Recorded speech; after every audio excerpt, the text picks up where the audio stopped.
दोस्तों सोचिए क्या हो जाए अगर रक्षक ही भक्षक बन जाए। एक मामला सामने आया है उत्तर प्रदेश से, उत्तर प्रदेश के मुजफ्फरनगर से एक मामला सामने आया है जहां एक दलित लड़की ने एक एसआई जिनका नाम अजय है, जिनकी तस्वीर आप स्क्रीन पर देख रहे हैं, उनके ऊपर यह आरोप लगाया है कि यह व्यक्ति पिछले 4 सालों से उस महिला के साथ बलात्कार कर रहा था, उसका शोषण कर रहा था और उसके साथ उसे कई बार परेशान कर रहा था। उसकी अश्लील तस्वीरें इसने बना रखी थी, उसने कई सारे वीडियोस बना करके रखे थे और बार बार उससे ब्लैकमेल करता था और ब्लैकमेल करके उसके साथ अत्याचार कर रहा था।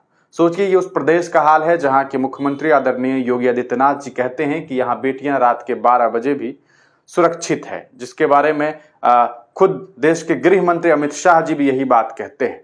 वहां रोज बेटियों की सुरक्षा पर बातें होती हैं, वहां बड़े बड़े होर्डिंग्स और पोस्टर्स पे ये बातें लिखी हुई है कि जब बेटियां समृद्ध होती है तो देश समृद्ध होता है। लेकिन सोचने वाली बात है कि जिस सूबे का रक्षक ही भक्षक बना हुआ हो, जिस सूबे में जिसकी जिम्मेदारी लोगों की हिफाजत करनी है, वही लोग जब वहां की बेटियों की इज्जत और अजमत को लूटने का काम कर रहा हो, तब फिर कौन किस पर भरोसा करे।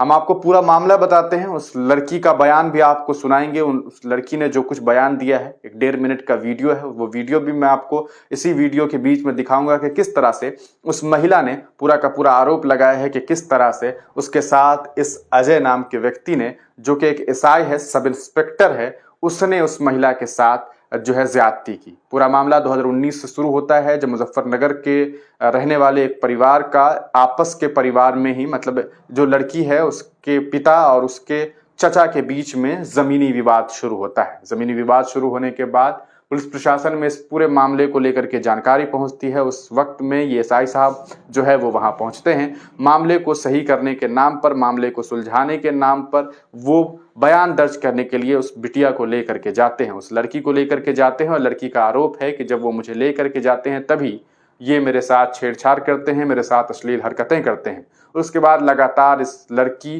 का इस इंस्पेक्टर के द्वारा शोषण किया जाता है। पूरा क्या कुछ मामला है वो डिटेल में देखते हैं। क्या कुछ इस पूरे मामले को लेकर के सोशल मीडिया पे खबरें सामने आ रही हैं, कुछ ट्वीट सामने आ रहे हैं जिसमें पूरी मामले की जानकारी दी गई है। खाकी हुई दागदार दरोगा ने 4 वर्षों तक युवती को ब्लैकमेल किया, रेप किया, एसएसपी ने जांच बिठाई है। पूरे मामले को देखिए कि यूपी के मुजफ्फरनगर में खाकी को शर्मसार करने का मामला सामने आया है। पीड़ित जो है वो एक दलित युवती है। उसके अनुसार दरोगा ने युवती के पिता को जेल भेजने की धमकी दे करके, वो कहता था कि विरोध करोगे तो तुम्हारे बाप को जेल भेज देंगे। इसी वजह से उसके साथ शारीरिक शोषण किया गया, उसके अश्लील फोटो भी लिए गए। अब दरोगा युवती को फोन व मैसेज करके लगातार मिलने के लिए बुला रहा है। युवती द्वारा मिलने से मना करने पर दरोगा लड़की की अश्लील फोटो वायरल करने की धमकी भी दे रहा है। आगे की खबर आपको दिखाएं उससे पहले हम आपको उस शख्स का चैट दिखाना पसंद करेंगे। ये उसी अजय का चैट है। आप देख सकते हैं कि अजय क्या कुछ मैसेज करता है। कहाँ हो, कॉल उठाओ, नहीं मुझे कोई बात नहीं करनी, ये लड़की रिप्लाई करती है। जिसके बाद उठाओ जल्दी, मुझे बात करनी है। क्या बात करनी है, ये लड़की लिखती है। मिलना है मुझे नहीं आना, आती है या करूँ सारे फोटोज वायरल। क्या मिल रहा है तुम्हें मेरा तमाशा बनाकर। ये बात कौन कह रहा है, ये बात कह रहा है ये अजय, जो कि एक पुलिस इंस्पेक्टर है। और तस्वीर भी इनकी जो है वो लगी हुई है, वही वाली जिसमें ये टोपी लगा करके उत्तर प्रदेश पुलिस की शान दिखाने की कोशिश कर रहे हैं। लेकिन इनका हाल देख लीजिए कि ये सीधे कहते हैं आती है, क्या करूं सारे फोटोज वायरल कर दूं। तो इस तरह से धमकियां मिलती है और धमकी दे दे करके उस लड़की के साथ, ये वही लड़की है जिसने अपना बयान दिया है। ये बयान हम आपको थोड़ी देर में दिखाते हैं। खैर क्या है पूरा मामला ये समझिए कि सोमवार को वरिष्ठ पुलिस अधीक्षक मुजफ्फरनगर से भोपा थाना अध्यक्ष के ग्राम सिकरी निवासी युवती द्वारा तहरीर देते हुए बताया गया कि मैं अनुसूचित जाति की लड़की हूं। वर्ष 2019 में थाना भोपा में सिकरी चौक पर दरोगा अजय की तैनाती थी। उस समय मेरे पिता व उनके भाई ने घर की जमीन को लेकर विवाद हो गया था। उस समय अजय एसआई हमारे घर सिकरी में आने लगा और मुझ पर गंदी नियत रखने लगा। एक दिन वह दोपहर के हमारे घर आया। उस समय हमारे घर पर कोई नहीं था और मुझे जांच के बहाने अपनी गाड़ी में ले गया और जंगल के रास्ते से ले जाकर मेरे साथ जबरदस्ती रेप किया। जब मैंने इसका विरोध किया तो दरोगा ने मुझे धमकी दी कि तुझे व तेरे परिवार को झूठे मुकदमे में जेल भेज दूंगा। युवती ने बताया कि मैं एक गरीब परिवार की अनुसूचित जाति के परिवार से हूं। उस वक्त मैं बहुत डर गई थी और मैंने अपने परिवार को कुछ नहीं बताया। उसके बाद जब मैं कॉलेज जाती थी तो मुझे रास्ते से उठाकर गाड़ी नंबर यूपी 12BD1919 में। आप सोच सकते हैं कि लड़की को गाड़ी का नंबर भी याद है, 12BD1919 में जोर जबरदस्ती ले जाया करता था और मेरा शारीरिक मानसिक शोषण करता रहा, अश्लील फोटो वायरल करने की धमकी देकर करता रहा रेप। युवती ने बताया कि उक्त दरोगा मेरी गंदी फोटो खींचकर वायरल करने की धमकी देता रहा। वर्ष 2019 से दिसंबर 2023 तक मेरे साथ रेप व शारीरिक शोषण करता रहा।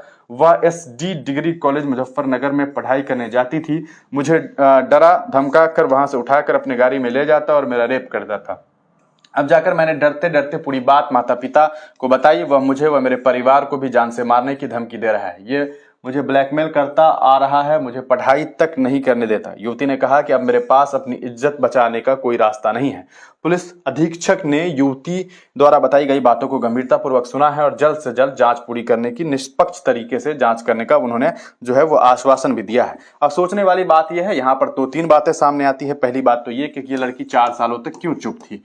क्या 4 सालों में ये बातें नहीं बोल सकती थी? कुछ लोग ये इल्जाम लगाएंगे कि पहले तो इस लड़की ने मर्जी के साथ इस लड़के के साथ मतलब इस SI के साथ रिलेशनशिप बनाया, बाद में जब मामला गड़बड़ाए तो इसने जो है जानबूझ करके इसके ऊपर आरोप लगाया। ये पहला एक सोच लोगों के अंदर डेवलप होता है। लेकिन दूसरी बात जो है वो इसलिए भी सही है क्योंकि इस इंसान ने जो है इसे धमकी दिया था कि अगर तुम किसी को बताओगे तो तुम्हारे पिता को जो है अब वो हम फंसा देंगे। अब आप सोच लीजिए, एक लड़की के लिए पिता जो है वो काफी रिस्पेक्टेबल और काफी कहा जा सकता है कि लिंक्ड इंसान होता है। अगर उसके पिता को फंसाने की धमकी दी जा रही थी, इसी वजह से ये महिला जो है वो पिछले 4 सालों तक इस इंसान के द्वारा शोषित होती रही, शोषण होती रही, इसका शोषण होता रहा और ये इस बात को सहती रही। तो ये दूसरी वाली जो वजह है जो इनके द्वारा बताई जा रही है वही सही मानी जाएगी। इस आधार पर आपने देखा कि इनका ये चैट भी है जिसमें इन्होंने साफ साफ कहा है कि हम वायरल कर देंगे।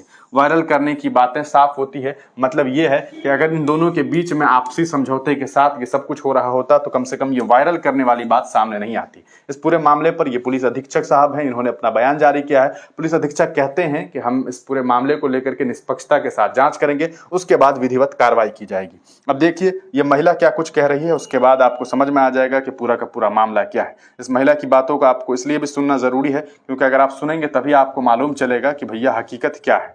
हकीकत जो बातें इन्होंने बताई है वो आपको हम अभी अभी सुना देते हैं। घर में तो अभी बताया है ये यहाँ से नेहा। ये आप किस संबंध में आज कप्तान साहब से मिले? हमारे गांव में झगड़ा हुआ था जमीन को लेके। एक बहुत SI दरोगा चौकी इंचार्ज था, वो हमारे घर आया जांच के लिए। पापा घर पे नहीं थे, वो मुझे लेके गया जांच के बहाने ले जाके गाड़ी में गलत काम किया और सन 2019 से अब तक सन 2023 तक लगातार धमकी दे के शोषण करता आ रहा है कि अगर किसी को बताया तो मैं तेरे घर वालों को मार दूंगा, झूठे केस में फंसा दूंगा। इसके बारे में आपने कब बताया अपने घर से? घर में तो अभी बताया है। तो इसके बाद आपके घर वालों ने क्या फैसला लिया है? कानूनी कार्रवाई करने का फैसला लिया है। आपकी सरकार से क्या मांगे, क्या चाहते हैं? कानूनी कार्रवाई करवाना चाहते हैं।